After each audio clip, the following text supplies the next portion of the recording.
90 రోజుల కోర్సు పూర్తి చేస్తే చాలు 100% ప్లేస్మెంట్ సపోర్ట్ తో సాఫ్ట్వేర్ జాబ్ మీ సొంతం. వెంటనే కోడ్ జ్ఞాన్ డెస్టినేషన్ ని సంప్రదించండి. నమస్తే, నేను విజయ్. ప్రస్తుత ఏపీ సీఎం ఒకప్పుడు 2003లో కూడా ఇదే సీఎం చంద్రబాబు నాయుడు ఉమ్మడి రాష్ట్రానికి ముఖ్యమంత్రిగా ఉన్న టైంలో చిత్తూరు జిల్లా తిరుపతి సమీపంలోని అలిపిరి వద్ద జరిగినటువంటి నక్సల్ దాడిలో అప్పుడు ఆయన తీవ్రంగా గాయపడ్డారు. ప్రాణాలతో లక్కీగా బయటపడ్డారు. అయితే ఈ ఘటనకు సూత్రధారి అయినటువంటి చలపతి నిన్న జరిగినటువంటి ఒరిస్సా ఛత్తీస్గఢ్ బార్డర్లో జరిగినటువంటి భారీ ఎన్కౌంటర్లో చనిపోయారనేటువంటి వార్తలు వస్తున్నాయి. ఇది ఎంతవరకు కరెక్ట్? అసలు ఆ చలపతి యాక్షన్ ప్లాన్ ఎలా ఉంటుంది? నాటి దాడిని ఆయన ఎలా ప్లాన్ చేశారో చలపతి గారి గురించి పూర్తి వివరాలు తెలుసుకుందాం. మనతో పాటు స్టూడియోలో ఉన్నారు మాజీ మావోయిస్ట్ కేంద్ర కమిటీ మెంబర్ జంపన్న గారు.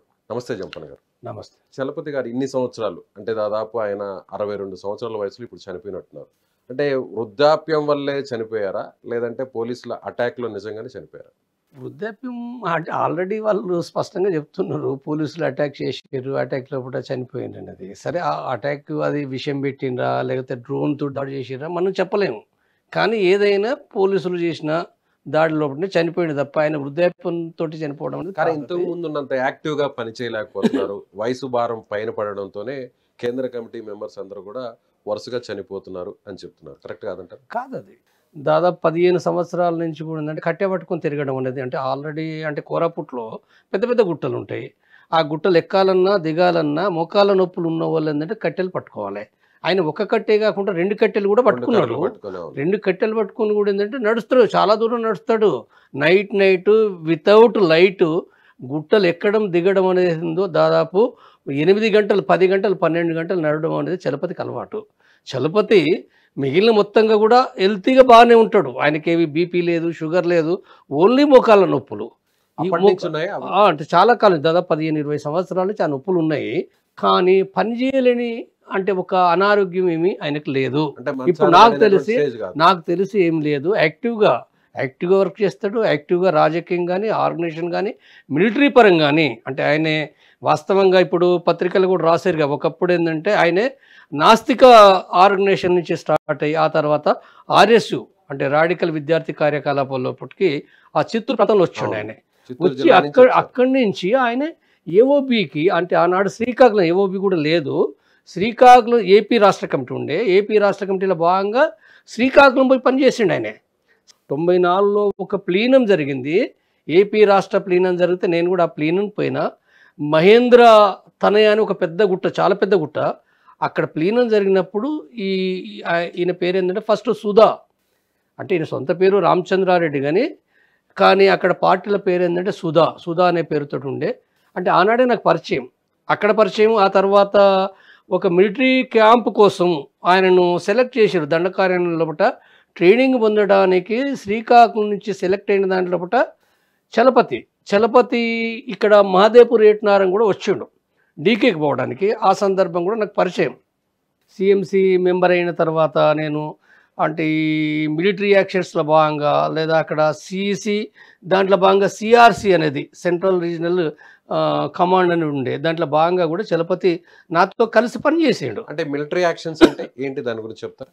మిలిటరీ యాక్షన్స్ అంటే ఇప్పుడు పార్టీ అవగాహన ప్రకారంగా ఎవరు ఏ మిలిటరీ యాక్షన్స్ ఉన్నారో చెప్పరు. ఇప్పుడు నేను కూడా ఎక్కడ చెప్పలే కదా. మిలిటరీ దాంట్లో అంటే చాలా పర్ఫెక్ట్, చాలా యాక్టివ్గా ఉంటాడు. తర్వాత ప్లాన్ వేయడం లోపల కానీ, అటాక్ చేయడం లోపల కానీ కరెక్ట్గా, అంటే మోటివేట్ చేయడం. అంటే ముఖ్యంగా ఏంటంటే కేడర్ని మిలిటరీ పరంగా, రాజకీయంగా రెండు రకాలుగా మోటివేట్ చేయడం లోపల చాలా మంచి అది ఉంటుంది. అది అంటే ఆ రకంగా ఏఓబి లోపల ఉన్న బలగాలను మోటివేట్ చేసే దాంట్లో కూడా ఒక పర్ఫెక్ట్ ఉండేది. అట్లా చలపతి మిలిటరీగా యాక్టివ్ ఉన్నాడు, పొలిటికల్గా యాక్టివ్ ఉన్నాడు. ఆర్గనైజేషన్ పరంగా కూడా ఏంటంటే అక్కడ ఒరిస్సా లోపల అంటే ముఖ్యంగా ఆయన పనిచేసిన ప్రాంతం కోరాపుట్ ప్రాంతం. మొదట శ్రీకాకుళం అయితే ఆ తర్వాత కోరాపుట్ ప్రాంతంలో ఆయన ఆర్గనైజేషన్ పరంగా కూడా ఏంటంటే డెవలప్ అయ్యాడు. మంచి యాక్టివ్ పర్సన్. అంటే ఆ రకంగా చలపతి చనిపోవడం అనేది ఉందో ఏఓబికి కానీ లేదా సీసీకి కానీ, అంటే సీసీ లోపల కూడా ఇప్పుడు ఫస్ట్ 2009 తర్వాత చలపతిని సీసీలోకి తీసుకున్నారు. సెంట్రల్ కమిటీ తీసుకున్నారు. తర్వాత మధ్యలో మరి ఎక్కడ పనిచేసిండో నాకేం తెలియదు. కానీ ఏదైనా అప్పుడు సీసీ మెంబర్గా ఉండే. అంటే ఇప్పుడు నాకు ఆశ్చర్యం ఏంటంటే ఇప్పుడు ఈ ప్రాంతానికి ఎక్కడ ఈ మైన్పూరు అంటే ఈ గరియాబంద్కు ఇక్కడ వచ్చి చనిపోవడం వాస్తవంగా ఆయన ఆయన కార్యక్షేత్రం ఎక్కడంటే కోరాపుట్ కదా, కోరాపుట్, శ్రీకాకుళం, లేకపోతే ఇక్కడ విశాఖ, ఇందులో దగ్గరగా ఇది ఉండాలి. కానీ ఇటు ఎందుకు పోయిండు అనేది నాకు తెలియదు. నేను ఉన్నంత వరకు ఆయన ఇక్కడ ఉండే, కానీ ఇప్పుడు ఎందుకు పోయిండు అంటే ఈ ప్రాంతం ఏంటంటే ఇది విడిగా ఒరిస్సా ఆర్గనైజేషన్ విడిగా ఉంది. విడిగా ఎప్పుడు అంటే 2011 లోపట ఈ ప్రాంతం ఏర్పాటైంది.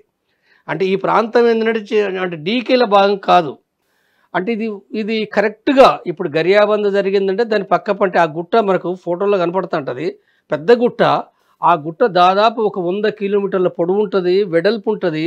అంటే ఆ గుట్ట మీద దాదాపు ఒక 30 గ్రామాలు ఉంటాయి. అంటే ఇప్పుడు ఈయన చలపతి విషయానికి వస్తే ₹1 కోటి రికార్డు కూడా ఆయన మీద ఉంది. అంటే ఇంతకాలం అంత చాకచక్యంగా ఎలా తప్పించుకోగలిగారు ఆయన? చాలా అటాక్స్ జరిగాయి, చాలా అటాక్స్లో మిస్ అయ్యారు. చంద్రబాబు మీద అటాక్ చేయడం, సీఎం మీద అటాక్ చేయడం అంటే అంత ఈజీగా మనం చెప్పకూడదు.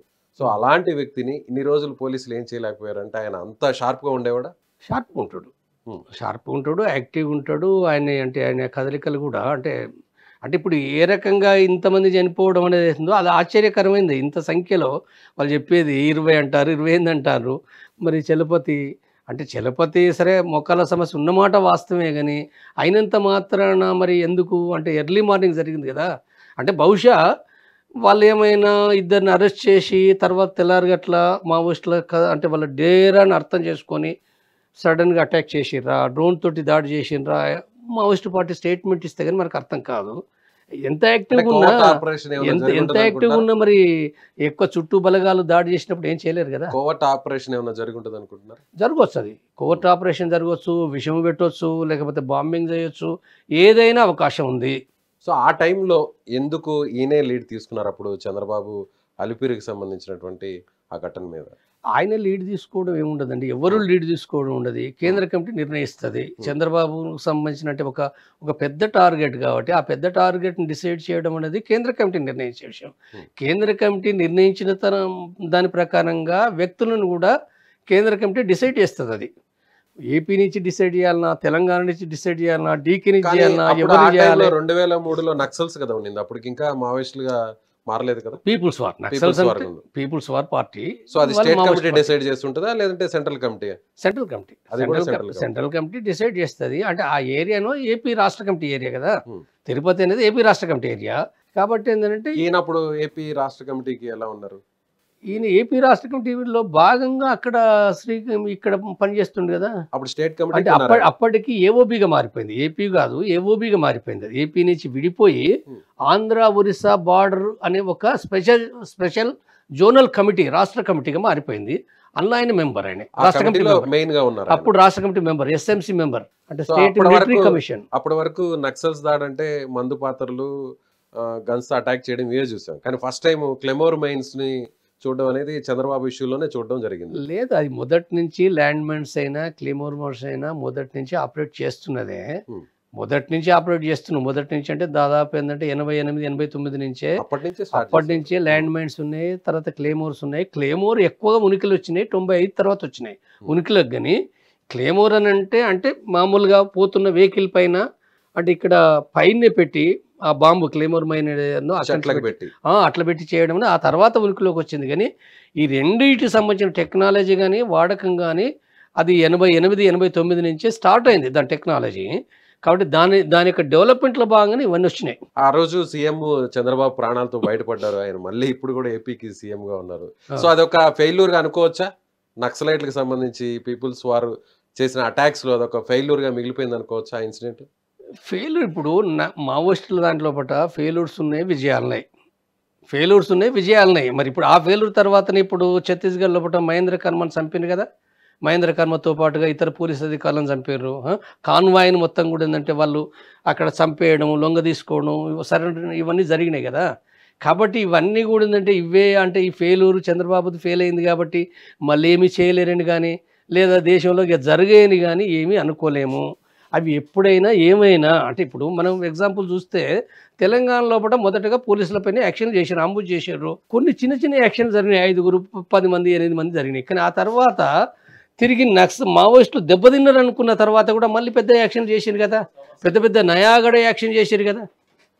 నయాగడ యాక్షన్ అనేది దేశంలో అది పెద్దది. అది ఒకేసారి 8 టార్గెట్స్ పైన 8 క్యాంపుల పైన దాడి చేసి పోలీసులను చంపడం, ఆయుధాలు సీజ్ చేసుకోవడం అనేది ఉందో చాలా భారతదేశంలో పెద్ద ఘటన అది.